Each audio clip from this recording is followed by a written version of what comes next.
our Almighty God, Creator of heaven and earth, Father and lover of our soul. You sit on your throne of mercy and rule with your love and faithfulness. You are full of grace. We acknowledge your presence in our lives. Nothing is hidden in your eyes, even our challenges and struggles in life. We come to you with faith. We ask not only for our daily spiritual bread, but to seek your forgiveness and undeserving favor to heal our land, our family members, our friends and neighbors, even our enemies with COVID-19 and other diseases.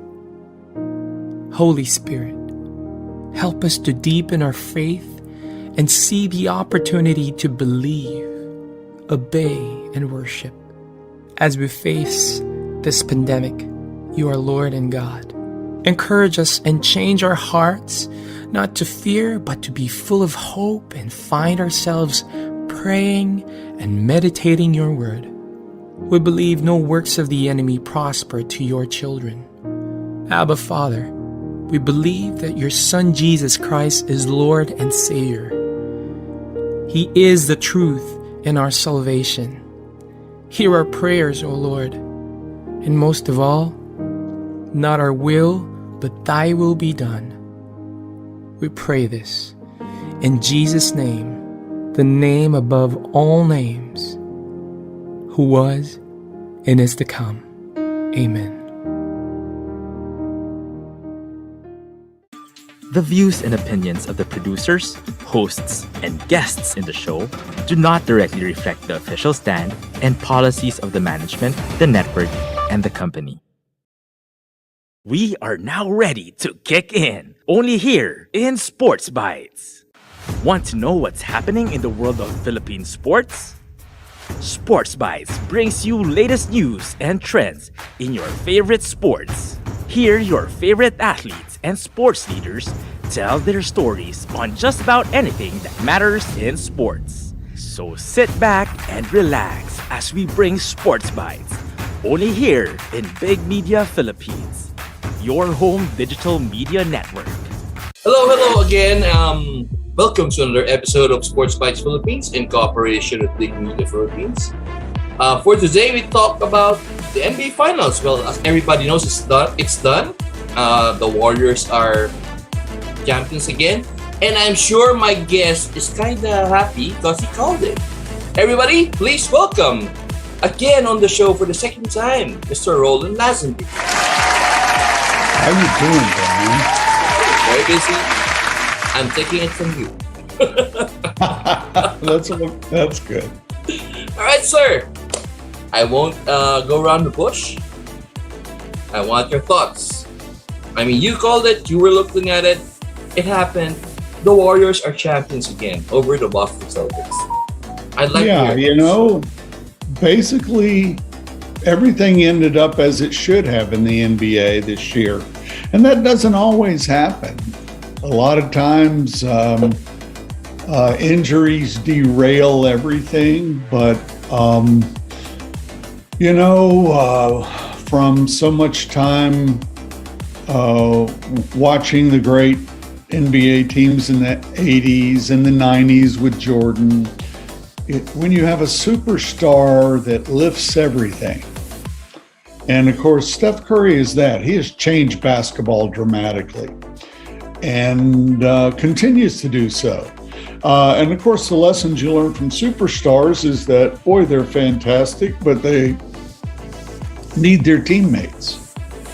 And, Steve Kerr, the coach of the Golden State Warriors, has had an immersive basketball life. He's been immersed in 2 championship cultures. The Chicago Bulls, where he was one of those players who delivered a championship for Jordan in 1997. I'll never forget, I was sitting in the press box looking down on the building when Jordan passed him the ball and Steve Kerr hit that shot, and that whole building exploded. It was like looking at some kind of some kind of sea creature that just suddenly came fully alive. It was like that building was one thing. It's one of the most electrifying moments of my long career. And so this guy, Steve Kerr, also part of championships with the San Antonio Spurs and the great Greg Popovich. Just the product of so many things, including a victim of international terrorism. He is truly a unique man, Steve Kerr. He everything he does is embedded in the knowledge that it's not all about the coach, but the coach is critical. And that, it's not some raging ego. He has a natural humility. And, his superstar, he's dealt with some tough superstars, Steve Kerr has. He and Jordan were not close. Steve talked with me at length about this, which was a big part of my book, For Michael Jordan, The Life, because he and Michael were on a team. They were two players whose fathers had been murdered, and they never once discussed that. And so I'll get on to the basketball, but everything is as it should be in the NBA. Steve Kerr knows how to coach. He knows how to let his players have the day. It is a player's game. And,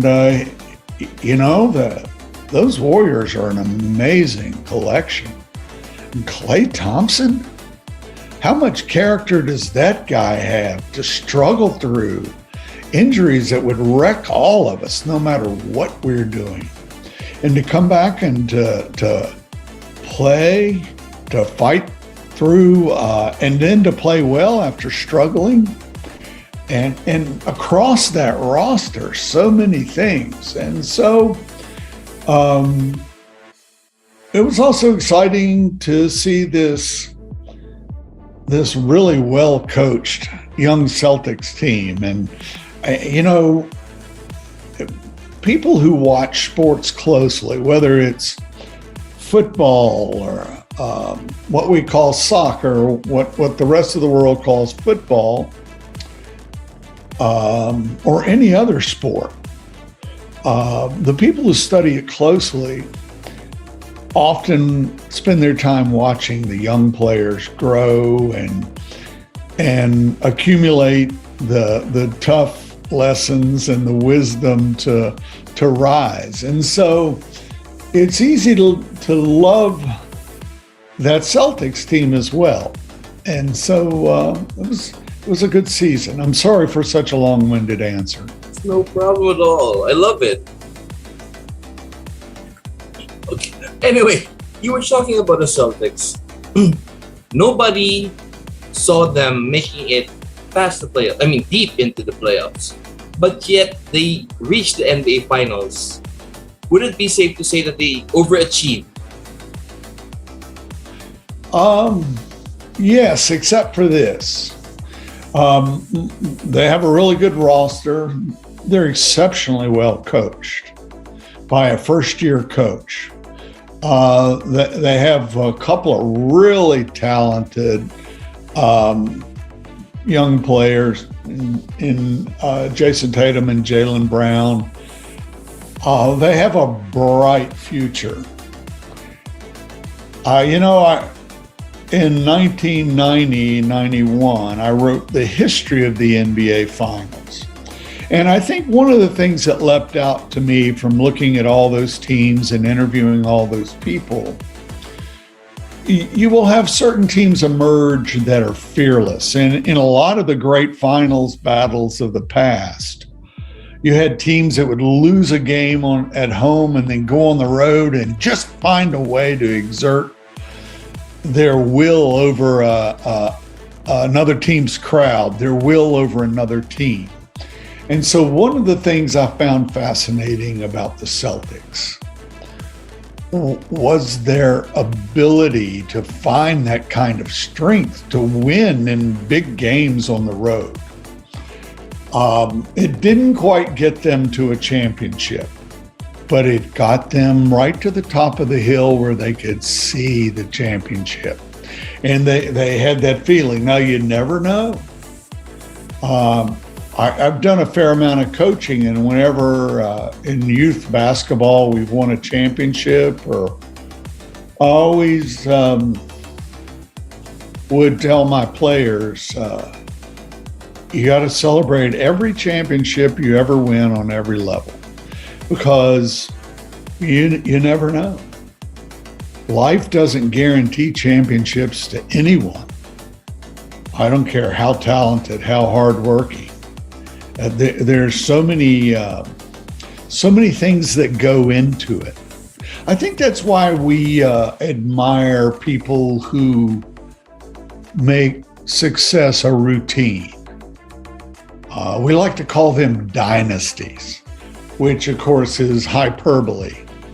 The dynasties that the world knows came out of Asia, and they lasted forever.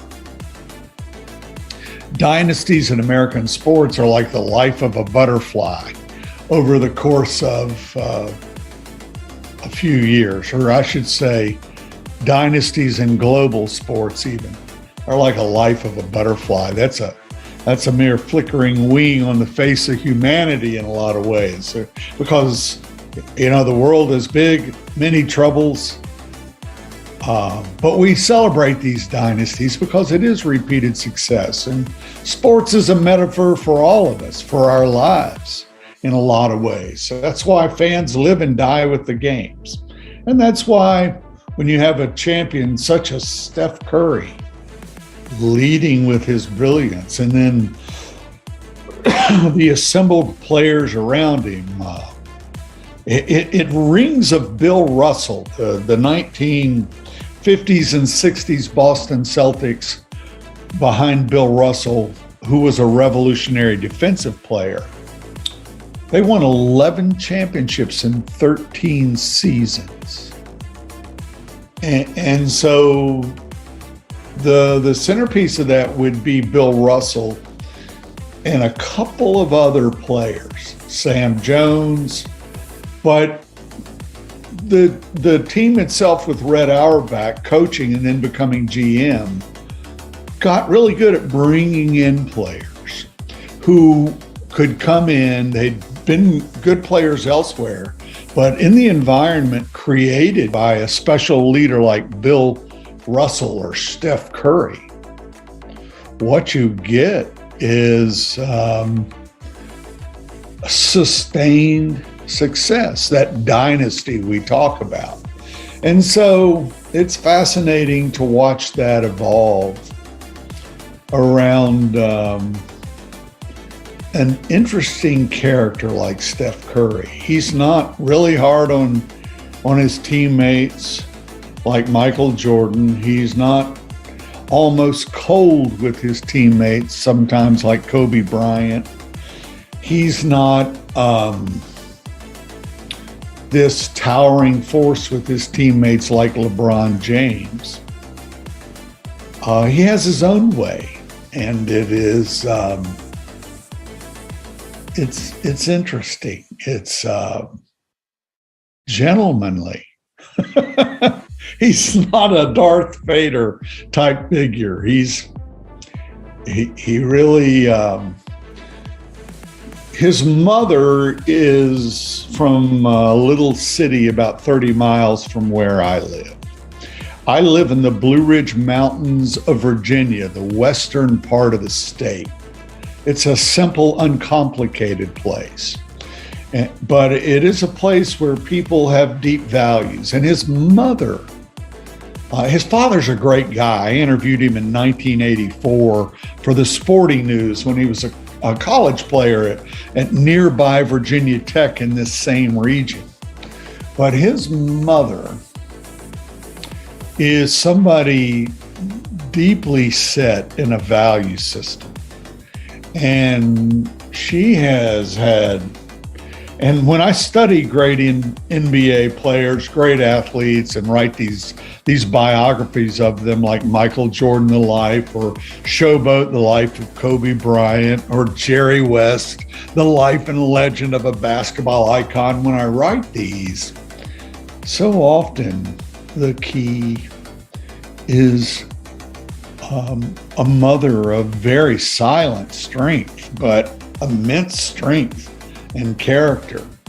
And so that's another fulfilling part of this story. You know, and in one sense, it's all the basketball, the end-to-end action, the sweat, the made shots, the flops, whatever you got in a game. In the bigger picture, it really sometimes is a character that emerges that goes back generations in families. It's amazing to me. Oh, all right, sir. We're still not into the heat of things, but before we continue, you know that this is a 3-segment deal. So we'll tackle first the Golden State Warriors after the break. We'll be right back. We'll be back for more sports talks, only here in Sports Bytes.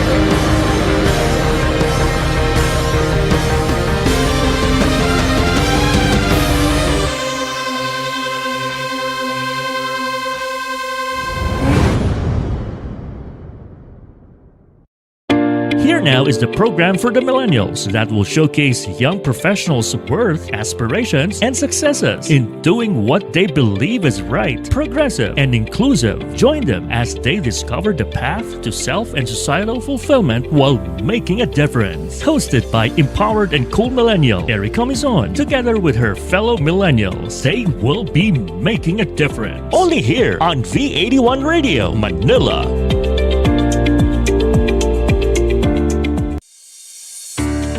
Tough business out there. So many uncertainties, operational difficulties, deadlines. We provide the solutions and services that your company needs at the best price, guaranteed, with our global principles.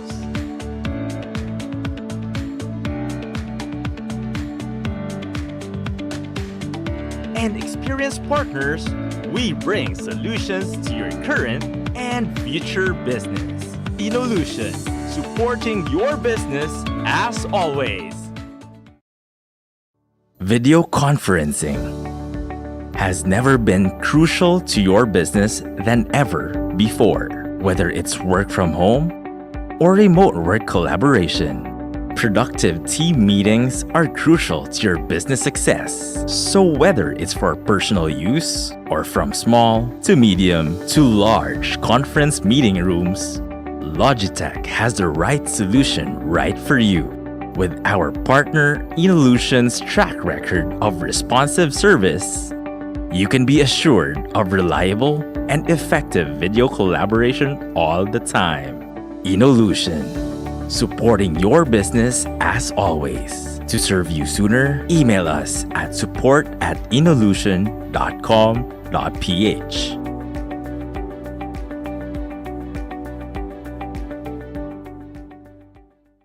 We are now ready to kick in, only here in Sports Bytes. Welcome back. Mr. Roland Lazenby is still here, and we're going to talk about the Golden State Warriors in depth. So, Roland, where does this place Steph Curry?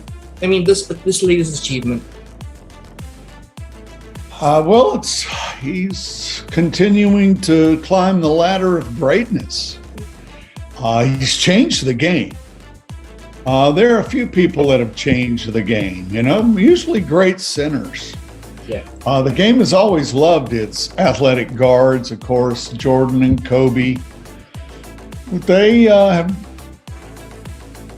been usually largely post weapons. Jordan was a great post weapon. The triangle offense has fans in the Philippines know is pretty much it's a triple post offense. That's why it's called the triangle.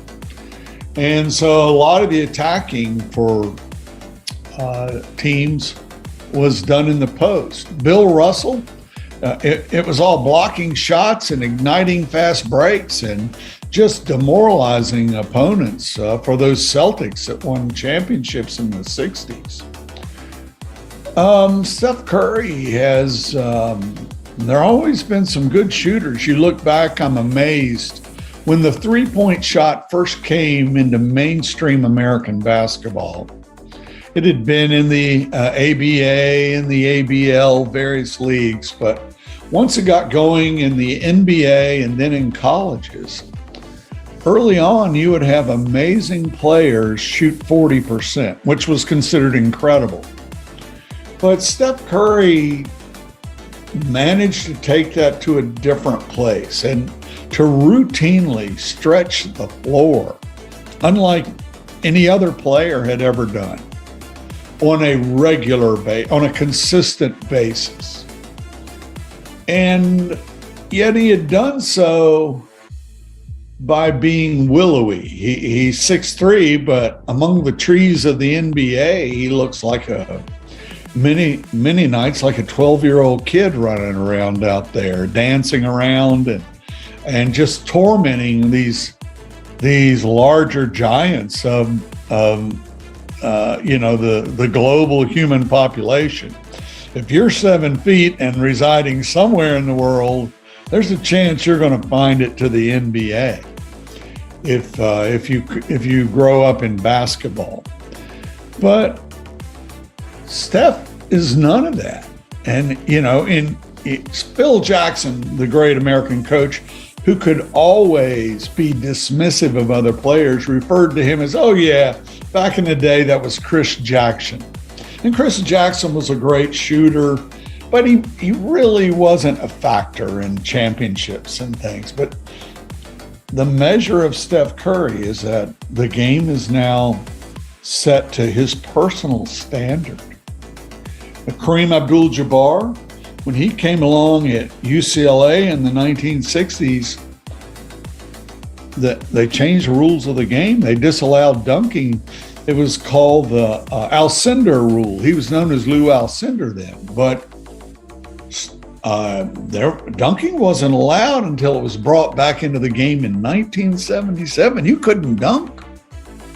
So that's quite a big rule. George Mikan, the first tall guy to come into the game, they used to call the key, the lane and the foul circle was a key because it was shaped like a keyhole. But Mikan was so good down low, they widened the key out to where it's, the lane it is now with the circular top at the free throw line. And so Mikan changed the game too. The parameters have shifted, but we are fortunate to see Steph at work, and he's climbing that ladder. He climbed about 3 rungs with this championship. He's in pretty good shape. Okay, let's talk about his partner, his splash brother, Klay Thompson. Klay, the last time we saw him before he returned this season was in the finals in 2019 with the Toronto Raptors, where he got injured. And now he had to wait a couple of years before he had to return. And now he returns, wins the championship. How sweet is that for Klay? Well, he was a great two-way player, unbelievable two-way player. And, there used to be a thing in American sports where all the sports writers would make heroes out of sometimes very corrosive people, make heroes out of, and these were just imperfect humans. They weren't bad people in some cases, but make heroes out of people that were sometimes not real nice. The amazing thing about the Splash Brothers, as we call them here, because of the ball splashing in the net, and so many such displays of outside shooting from the Warriors, is that they are what they are. They're just really, really, really good people. And Clay, of course, had been a true pilgrim of the NBA and really had played so hard and so well, and then came upon these very public, very gruesome injuries, and had to suffer. And it looked like all of that was over, frankly. The Warriors were very bad while he was rehabbing for a lot of reasons. It was a great lesson in the strength of team. And they had Steve Kerr as a coach. They had Steph Curry. But they were miserable. They would just be unsightly many nights. All the while, Klay Thompson is a true pilgrim. He's going through the kind of rehabs that Kobe Bryant went through, except that Kobe never had a torn ACL, a major, major injury. But the Achilles, the torn Achilles, all of those injuries, and it wasn't easy coming back. It wasn't easy coming back and having put on display such a whole game, such a complete game that Klay possessed. He could do it all. Really a fine defender, great shooter, just a perfect partner for Steph Curry. And it didn't look like there were questions. I mean, a lot of people, the Achilles injury alone ends their careers. So then for Klay to come back with all the humility and effort, and these are the kinds of things that little kids can look up to and stay fairly safe in, because you're not going to grow up to the point and discover that in some ways your hero could be just nasty sometimes and not nice. These are nice guys. It's amazing. And so the Warriors, and they're guided by really nice guy, a person who, Steve Kerr, I'm not something like his best friend, but I spent all of those last dance years with the Bulls all the time, interviewing them, getting to know them. And Steve was one of those people who became my friend. And he helped me tremendously. He was very honest for my book, Michael Jordan, The Life. And that was almost a decade ago that book came out, 8 years ago. But Steve,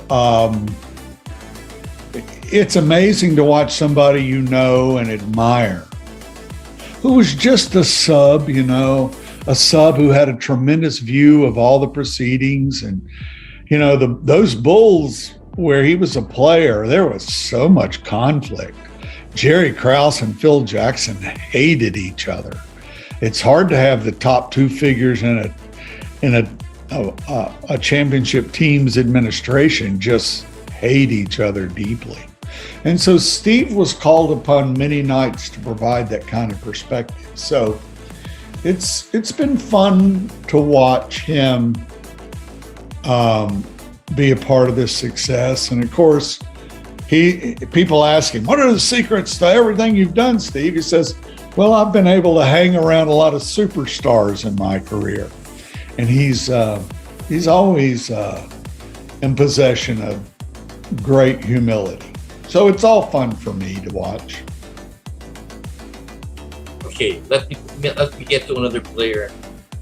There were a lot of questions when he joined the Warriors, but silently he was contributing to their cause, especially in the playoffs. I'm talking about Andrew Wiggins. With his first NBA title with the Warriors, does this somehow vindicate the criticism he has been getting for the past years?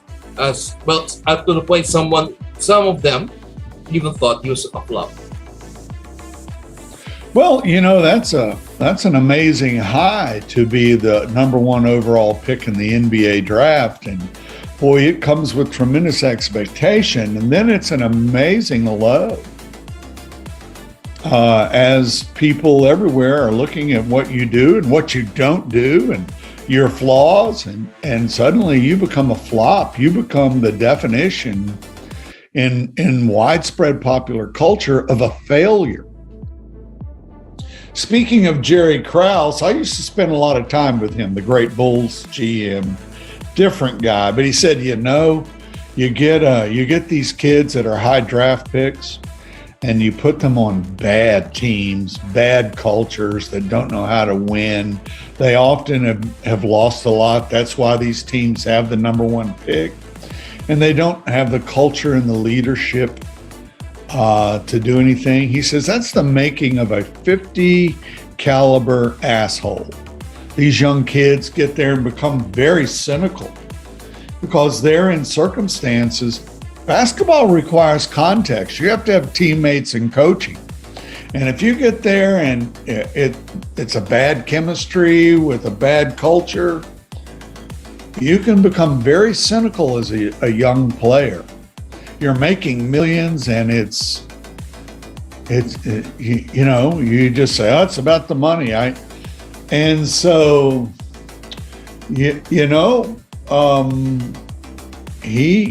He found a new basketball life with the circumstances. And of course, he could have come to these finals and not played well, Mr. Wiggins. He could have been a flop. There's no guarantee that you're going to step into the moment like that and play not just well, but play exceptionally well the way he did. And so, everywhere you turned, this Warriors story had something that really completed the metaphor for all of us fans, for all of us observers. Gary Payton's son, Gary Payton Jr., is there on a partially guaranteed contract. It's almost like, oh, you're Gary Payton's son. Well, we'll have you on the roster just, for grins. Well, that's not what they were doing. They had evaluated that he was a player. And of course, he seized the moment. He stepped into that major spotlight of the championship series. And at a moment when Steph Curry faltered, when the Celtics defense was able to just throw so much at Steph Curry that it got him off his rhythm. Here comes Gary Payton's son. And of course, there were photos of Gary and his son. Gary, who battled Jordan in the 1996 finals and with Seattle, what was then the Seattle Supersonics. And, Gary was stepped up. The elder Gary stepped up pretty well in 96 against that great Bulls team that won so many games and humiliated so many opponents. So it was a touching moment that the son had come from this sort of very marginal player in terms of the talent base for that team to being a major factor. So everywhere you turned with the Warriors, that format opened the door. It didn't mean that individually the players were ready to go in until they proved that. But boy, each and every one stepped to the fore and did amazing things. That's fun. We're all in that position in life.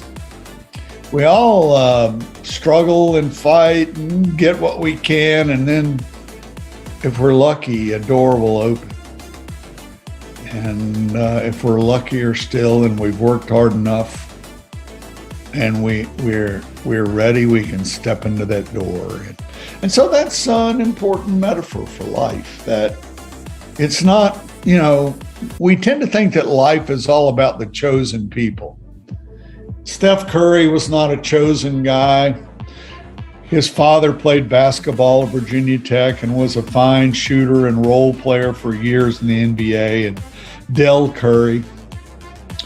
Steph, his junior year of high school, was not really good enough to get a top Division I scholarship in America. And Virginia Tech, his father's alma mater, said, well, you can come here as a walk-on. We're out of scholarships.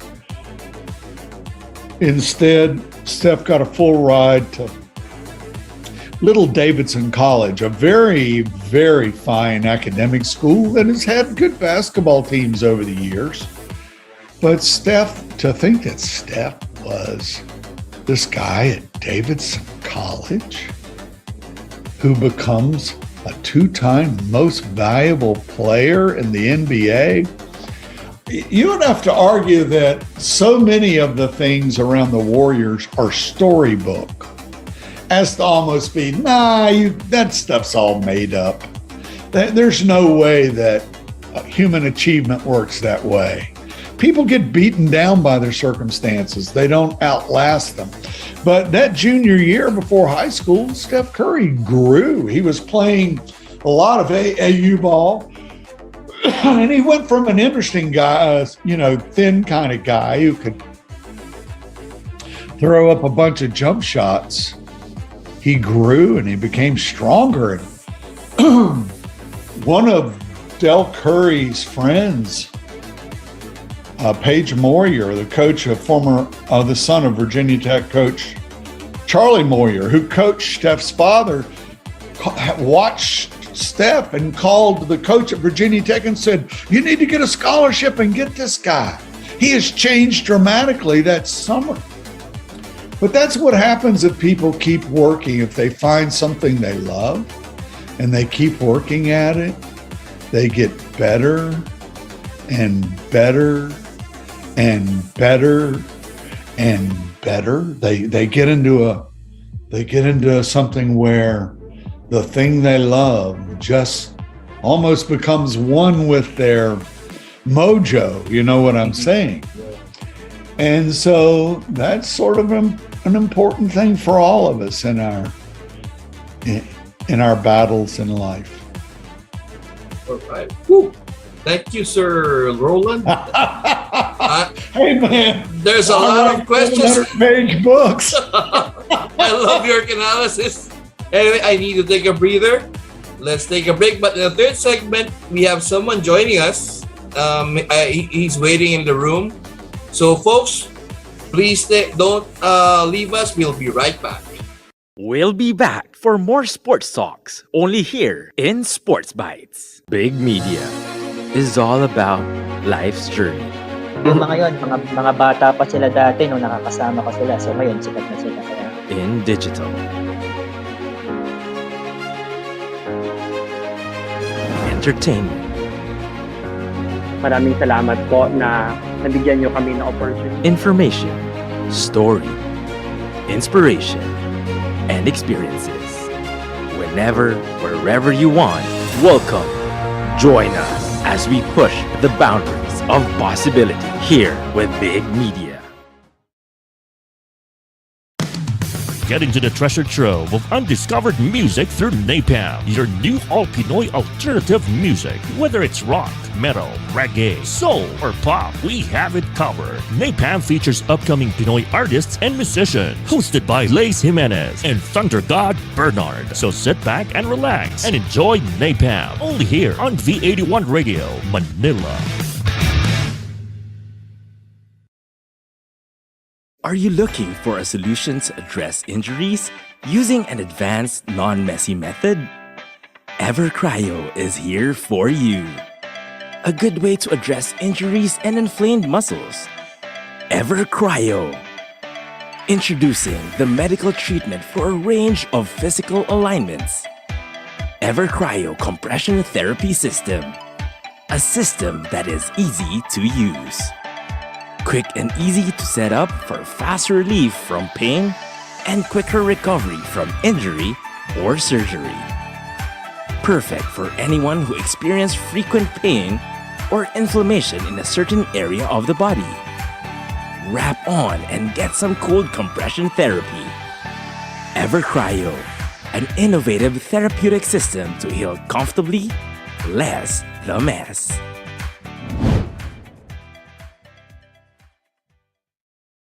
Malayo ang tingin. Malayo ba ang tingin mo sa hinihintay mong tricycle? Uwing-uwi ka na ba? Kaya pa ng legs mo. Tricycle hailing app Para Hero is here to serve you. Through the Para Hero mobile app, you can easily book your tricycle ride within your community all day, every day. So whether you're at home, your favorite place, or gusto mo na talagang umuwi, ora mismo, Para Hero app is here for you. Just download Para Hero mobile app in Google Play. Register, it's that easy, and you're ready to book.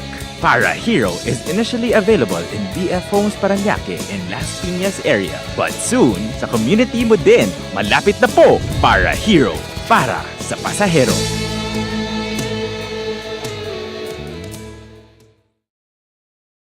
Video meetings are the future of collaboration. Meetings are like people. No two are ever the same. Logitech provides better meetings, where everyone can be seen and heard, because great meetings just don't happen. Logitech, with our partner Inolution, ensures your video collaboration is at the next level. Inolution, supporting your business as always. To serve you sooner, email us at support@inolution.com.ph.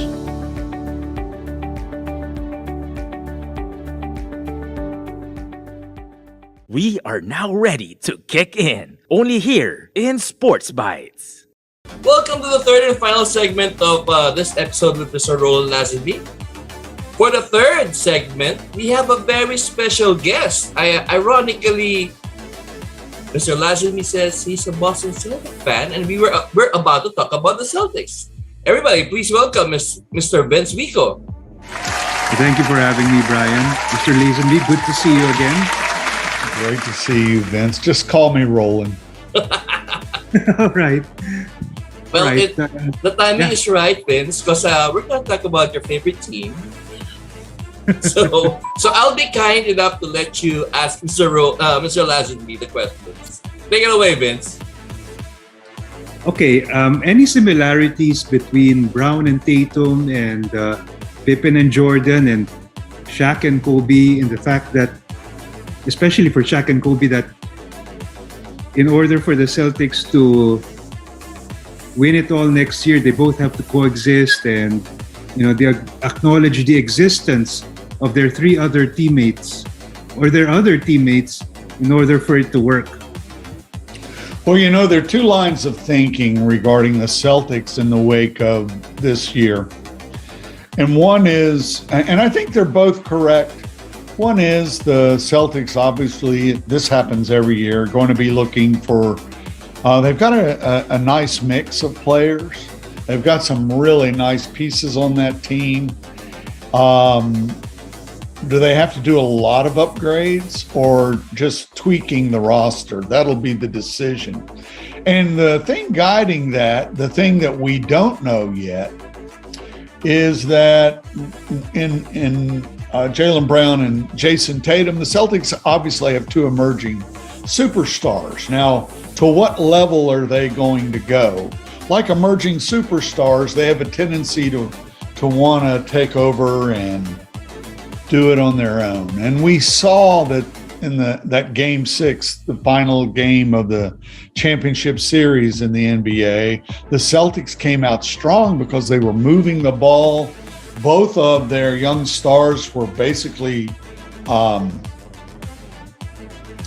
trusting their teammates, and that was creating major problems for the Warriors. But, we have a phrase that's probably used around the world called hero ball. And, of course, it's based on the great heroes of basketball, Jordan and Kobe, figures like that who fought titanic struggles to learn to trust their teammates. And that the victories they achieved with the triangle offense, and I'm not really getting off in the weeds here because basketball fans in the Philippines are very sophisticated. They've watched Tim Cohn's triangle teams for years and what those teams could achieve. And so the triangle in the U.S. allowed figures like Jordan and Kobe to find ways to relate to their less talented teammates. And those offenses required ball movement and sharing the basketball. The coaches themselves had to rely on the superstars, Tex Winter and Phil Jackson, and they had to constantly bring Kobe along and Jordan along, and they both had very dramatic moments. For Jordan in his first championship, it was John Paxson, who was continually open against the Lakers in the 1991 championship series. And Jordan kept trying to go one-on-one, and Phil Jackson called a timeout. They came to the huddle, and Phil was looking at Michael. You know, Phil had handled Michael with kid gloves for 3 seasons. And he looked at him and said, "Michael, who's open?" And Jordan wouldn't acknowledge him. He said, "Michael, who's open?" And Jordan wouldn't acknowledge him. And it went on again. And finally, Jordan said, "Paxson's open." And Phil said, "Then throw him the effing ball." And of course, we know in that championship series, it was very intense. We know that pass was made. And it's amazing how that pass settled in on the lore of those Celtics teams as they evolved as basketball teams do. And that story was told over and over. Steve Kerr wasn't on that team, but he explained to me in one of our conversations that coming to the Bulls, that was one of the stories, sort of the institutional knowledge of the franchise. That was one of the stories that Steve Kerr was told. And so it came to be his favorite story, even though he wasn't there when it happened. And of course, the other day, I've been working on my Magic Johnson biography for 4 years, and I have a tremendous archive of interviews I've done for 40 years in interviewing players and coaches and other figures in American basketball. And I was listening to a piece of tape. I'm not even sure how that piece of tape popped up in my archive, but I was talking to Jim Clemens after Kobe Bryant had to go into the 2000 NBA Finals. And he had been fighting. He had told me in 1999, I was rebounding free throws for Kobe. And he told me he dreamed, he was a very unhappy young player. And he told me that he dreamed of playing for Tex Winter and the triangle offense. And yet when Phil and the triangle got there, Phil favored Shaquille O'Neal, as most coaches would, with a big center. And Kobe was frustrated. He wanted hero ball. He wanted to dominate. And he just kept telling me, we'd have these phone conversations, and he'd just keep telling me, "I just want to be the man. I just want to be the man." And it came finally to the 2000 championship series. Shaq had fouled out. The team was in trouble.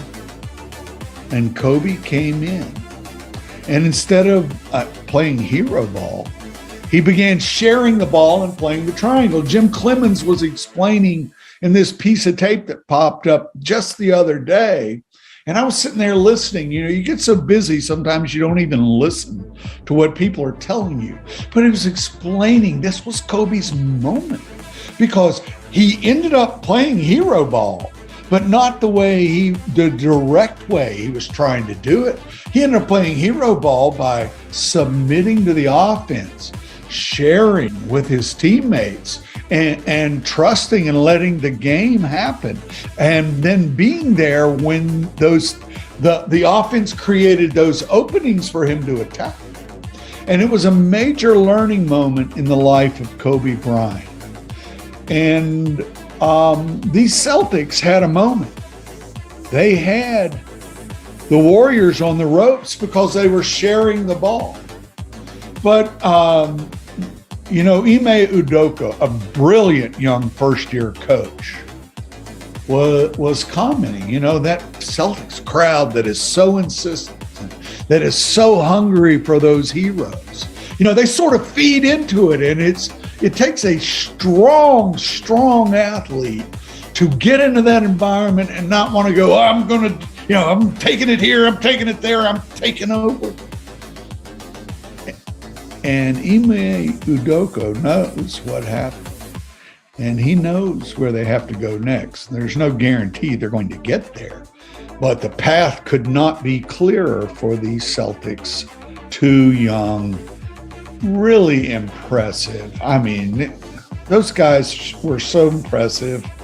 Brown and Tatum in the playoffs. For me, especially Tatum.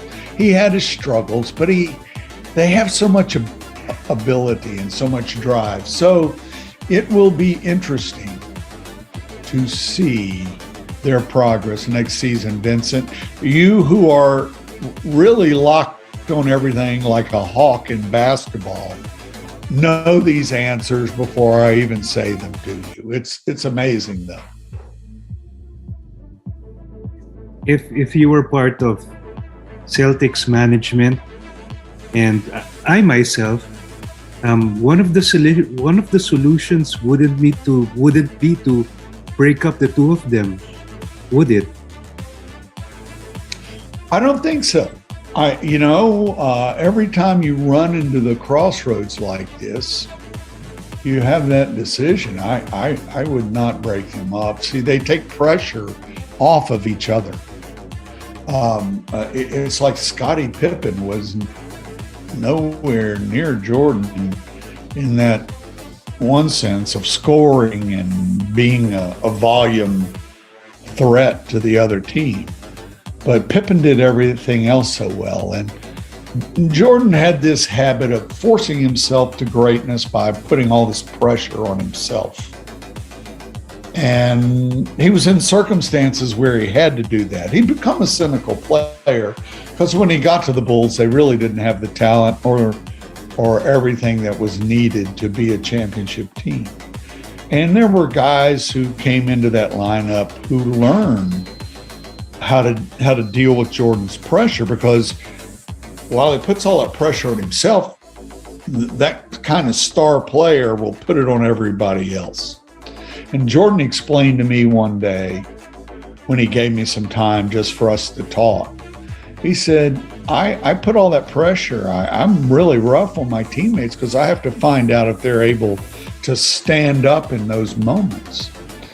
And so these two young players for the Celtics are able to take some pressure, tremendous pressure off of each other. Imagine one without the other trying to take on one of these other great teams. But what they have to do is to learn to also reach out more to their teammates in moments. And both of them are, you have to have a certain level of confidence to be that kind of player, to be that good. But you also have to have an ability to understand your teammates. And, I've been writing 4 years on the life of Magic Johnson. And there are people in life who are multipliers. And certainly Magic Johnson is probably the greatest multiplier in the history of the NBA. He not only made his teammates better, he made his coaches better. And so it will be fascinating. I think that of all the teams in the NBA, the Celtics are best situated at the moment to be the next team. Now, Miami Heat, they likewise have an interesting thing. Their star is older, and they have some young talent around him. It will be interesting to see what the moves the Miami Heat make. But I think the Celtics are more a team about personal growth. They're more a team about fine-tuning. And they obviously have the mind in place in their coaching. And I dare say they have the mind in place in their management with Brad Stevens. So I'm not a betting man, but I take great interest in the Celtics. They're a franchise that is having lost this finals. It was not pretty at the end, but it was a good lesson in the ugliness of that. And they still displayed that heart and try to come back. So we'll see where they go. I think the biggest thing the Celtics need is to take Al Horford to the fountain of youth and let him take a good long drink. That guy to me is another of my favorites. Just a high character person with a lot of heart and a lot of ability. So we'll see where it goes. Now, I want to digress a bit from the Boston Celtics, Roland. And you mentioned earlier about the book you're writing about Magic Johnson. But have you been following the HBO series on the Laker dynasty winning time? Yes, of course. I had to speak on it in an internet show. And so I was hugely upset with it at first for throwing facts around and just distorting everything. Hollywood does that a lot with stories said based on true events. And that's fine. I think it's different when you have real living people and you use that technique to trash their careers. I'm a guy, I have a lot of respect. People ask me to pick who's the greatest player of all time? What's your top 10? And I really have spent my life studying the game, engaging every figure I know who will sit down with me, whether it's the coach or the team, manager, the guy picking up towels in the locker room. I talk to them all because they all have a wisdom. All the staff, they live, it's a life. It's a very insular life. And they all know each other, the trainers, and they spend a lot of time together. I study all of those. And it's my belief that all of that comes to bear in this. And these moments of personal growth are huge metaphors for everyone. That's why I write 700-page books, because the context, everything that's going on is connected. And so connecting it to culture at large, it's something we all share that millions of us are paying attention to. And so, in one sense, it's a silly game. We have to struggle 2 years after we've witnessed some game to even remember what happened or who won it. That's just sometimes a fact of life. But it is the stepping up and the building of a group toward challenges that really fascinates a lot of us. Because the thing about basketball, association football has 11 players, American football has 11 players and teams of 45, and chemistry is a factor there. But the 5-man game of basketball, the great mystery of it is the chemistry, how the players fit together. It's part of what keeps us all so fascinated. And certainly you can't, the world has several great basketball cultures. You guys reside in one of those great basketball cultures. And so it's a game of small group dynamics mixed with superstars. So that's fun. Are we going to see while you're writing a book about Magic now, will we see a Roland Lazenby book on the Golden State Warriors? I turned 70 in 2 months. I've spent 4 years on this Magic book. I'm rewriting it yet again, not totally, but just doing all the final things. I've never had the time that I've had on this book. And yes, I would love to go off and write more books. And I have another, I'm under contract for another book. But I'm probably going to write a book that is a very short book that synthesizes my experiences. What is it? What are these similarities? What are these things that are so important to us all? And how does it matter on a bigger scale? I am not going to take on the pressure, nor should I. There are already people who want to write books like that in the next generation. And there's plenty to write and plenty to find ways to study. I think it's, it's important to let younger people do it.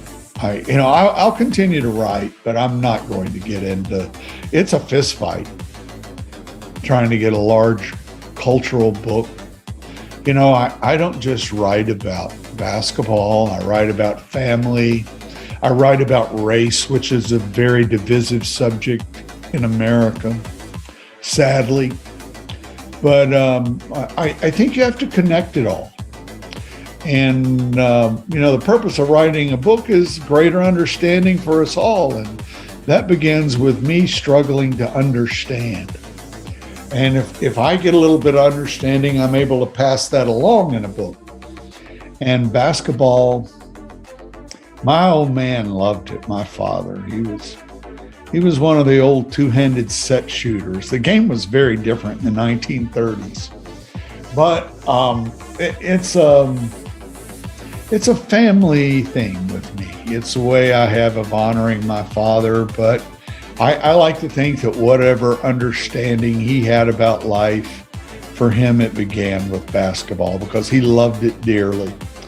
And so I think it's a culture and a community, and I think it's a very good one. Back to the series I mentioned about earlier, Roland. Jerry West is threatening to sue the producers because of what he thinks or perceives as he sees as sort of how he was portrayed in the series. Is he justified in threatening to sue? Well, I wrote a biography of Jerry West, and it opens with a scene where I'm talking to Jerry in 1999 as the Lakers are getting swept, and he explodes in anger, and that wasn't necessarily typical of Jerry. But some of those things are true. Well, they went, it's just absurd. And my book will maybe reach that Jerry West book. It wasn't anywhere near the seller that the Jordan book was. The Jordan book's all over the world in 22 languages. My Jerry West book is just in English, mostly in American.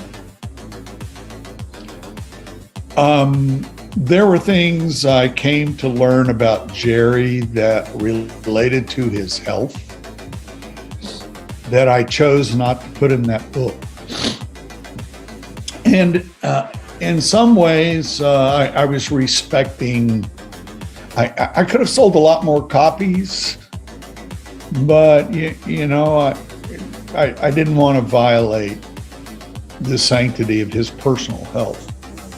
But I think if these producers, they obviously know something, because they're sort of bullying him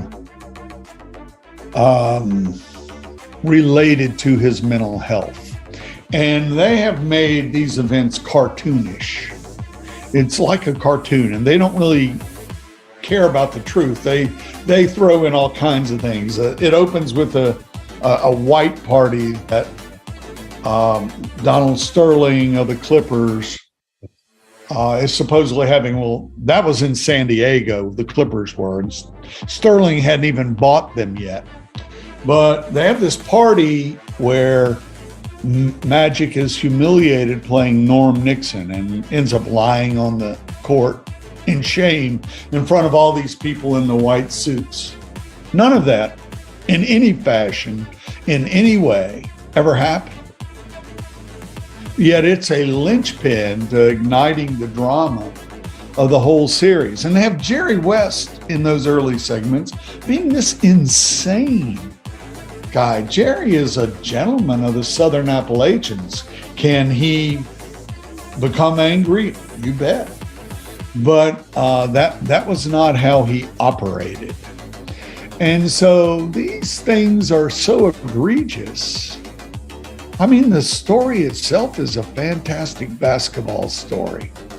But when you start doing that level, and these are very cocky people because they are the kings of Hollywood. Adam McKay is a brilliant producer. But this is a different thing for him. And the thing to remember is this is going on for, 6 or 7 seasons. We just are at the first championship. It sets a really questionable, and I'm like anybody else. I can watch the stuff and laugh at the cartoon and then be infuriated at what they're doing. Because I'll write a book, it'll sell 800,000 copies globally. The HBO series is going to reach millions upon millions that embrace that as the truth. It almost makes people who are trying to deal with the facts like the little boy with his finger in the dike trying to prevent the flood from blowing up. I don't have a complete answer to that. A lot of people say, you're an old man. You're worried about stuff nobody else cares about. But I think the facts and details of how things progress are instructive to all of us. To pervert all that and to pretend it was something else entirely, I find very offensive. Do you think the producers owe Jerry West an apology?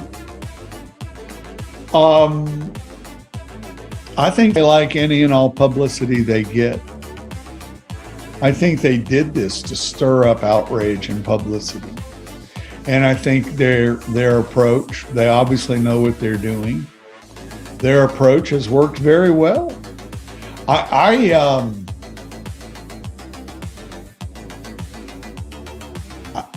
It goes to larger issues, actually issues almost the planet. We have political leaders who make great gains by distorting the truth.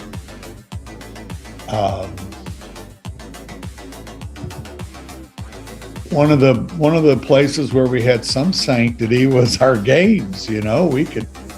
But when you get into major distortion of the truth, even in and around the games, that starts to pervert the institutional knowledge that. So, I don't have an answer. I'm not a smart enough guy to figure all that out. I just raise the questions. That's all I can do. Throughout all your books, have you received offers to base a film on one of the books you've written, or even a documentary? Yes, I have. My Michael Jordan book has been under option for a while. A Hollywood producer has optioned 40 years of my interview tapes. They're looking at what they can do with that.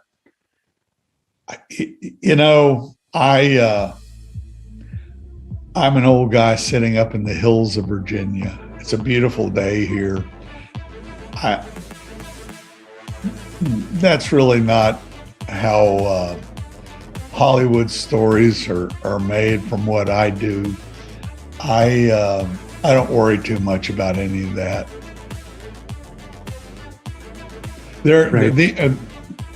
I write about the lives of people. I don't own their lives.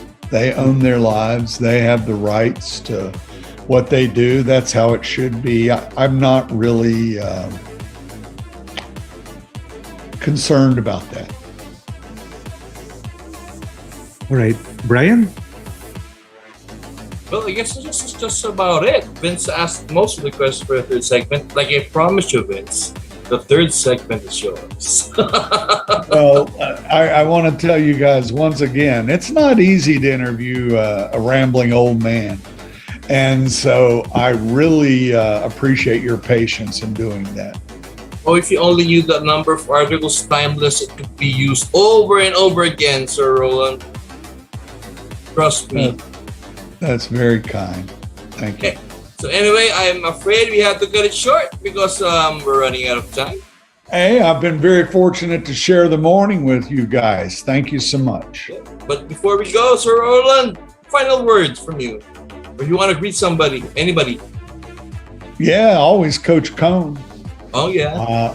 I mean, How about a book on Coach Tim? Do you have any plans for that? I've been married 47 years.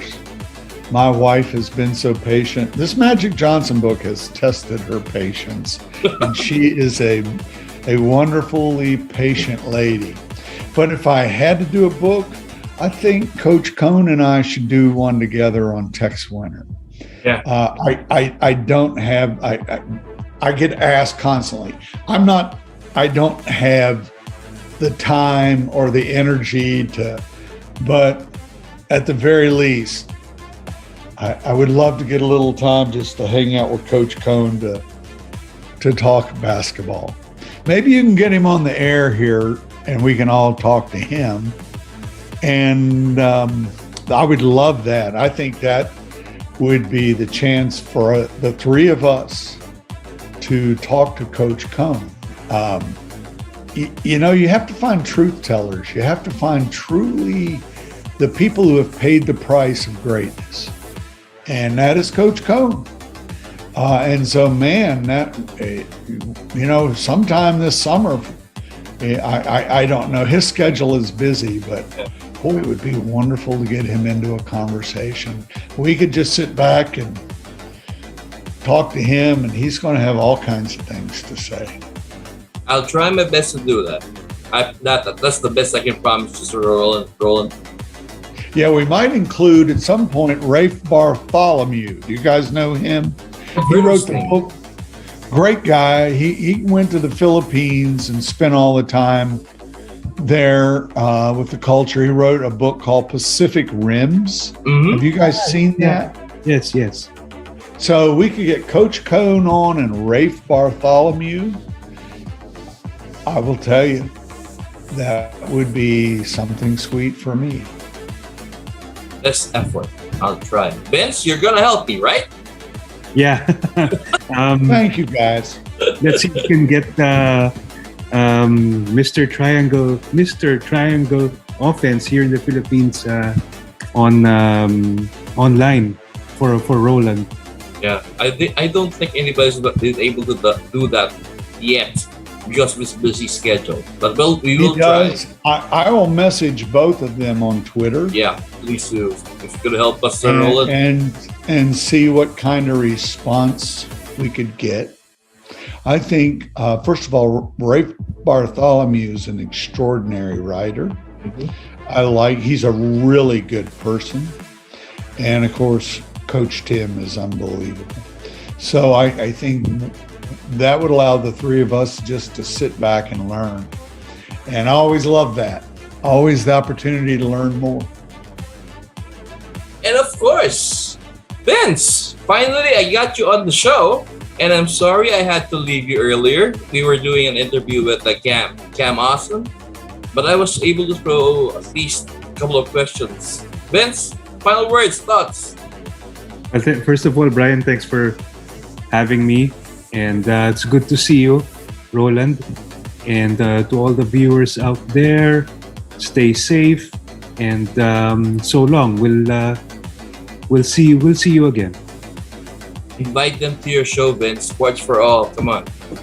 Sports for All on weekends. Times are to be announced So there's no really set time for the program.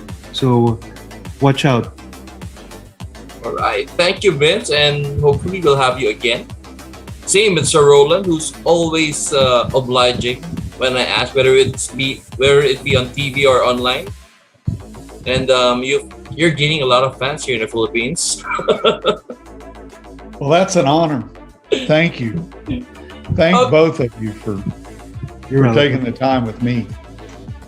So that's it for this episode, everybody. Thank you, and I'm sure I'm gonna ask Sir Roland again after the draft or the off season. That's gonna be sweet. The player movements. I need your thoughts again there. And a new crop of rookies coming in with the draft here. Yep. And I'm sure Vince is going to want to join us with that. Yeah, that'll be fun. All right. Stay safe, everybody. Thank you. And till next time. Bye. Always tune in to Sports Bytes, the show where the athletes and sports leaders reveal the stories you wanted to know. Be updated in latest happenings and what's in store in world of Philippine sports and beyond. Only here in Sports Bytes, every Friday at 8 p.m. Brought to you by BigMedia Philippines, your home digital media network.